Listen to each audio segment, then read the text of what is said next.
Guys, I want to bring up your next comedian. A very funny Sam Chrysler.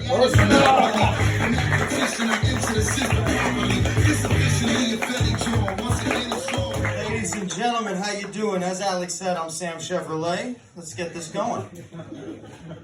So, my Uncle Billy gave me some advice when I was about 8 or 9 years old. I didn't know how I was going to use it. He said, if you're ever out in public and you shit your pants, I'm sorry, I don't know why I'm looking at you. And you're ever out in public, man, I really locked in there, too. What you need to do, go to the bathroom, throw out your underwear. They can't be saved. Clean yourself up best you can. Go about your day with a load of confidence. It's the only thing you can do. I didn't know how I'm going to use this advice. Like I said, 8 or 9 years old. But a few years down the line, New Year's Eve party, a couple too many shots of tequila, a few too many taquitos. I go to the bathroom, I'm peeing, and I think I can squeeze a fart. We all know the feeling. I couldn't. Right? And so I had to put my uncle's advice into action. Throw out your underwear, clean yourself up best you can, go about the party with some confidence. Right? There's one thing he didn't tell me. The advice only works if you only shit yourself once. One guy, yeah! Alright, well listen, if that was the response to that, I was about to give you guys a disclaimer. It's gonna get weird the rest of the way. Not like that. I make a lot of references, like, you're probably not gonna understand half of them. And that's okay, right? The thing is, your friends don't know you didn't get it. So instead of being like embarrassed, oh, I didn't get the joke, just laugh. Then they think you're much smarter than you actually are. And then I feel good about myself. Everybody wins.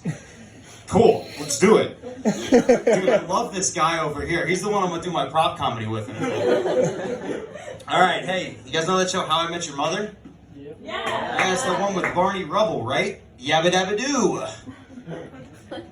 As the Flintstones was a show in the United States, a cartoon. Fred Flintstone said, "Yabba dabba doo." His best friend was Barney Rubble. Barney Stinson is one of the main characters in How I Met Your Mother. Thank you.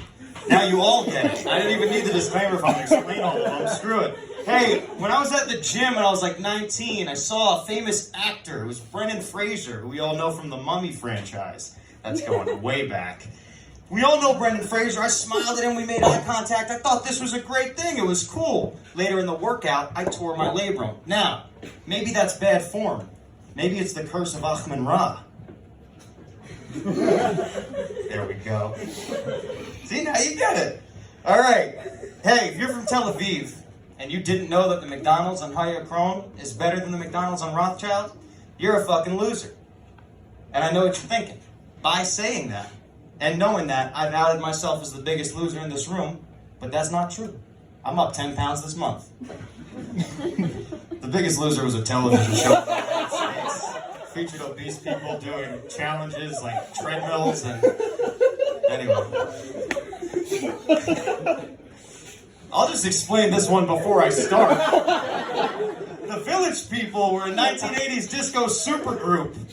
They featured a number of different members like the Indian/Native American, the cop, the construction worker. You get the point. They were also homosexuals, and their songs were homosexual anthems. And that's why I'm shocked they never made a song about submarines.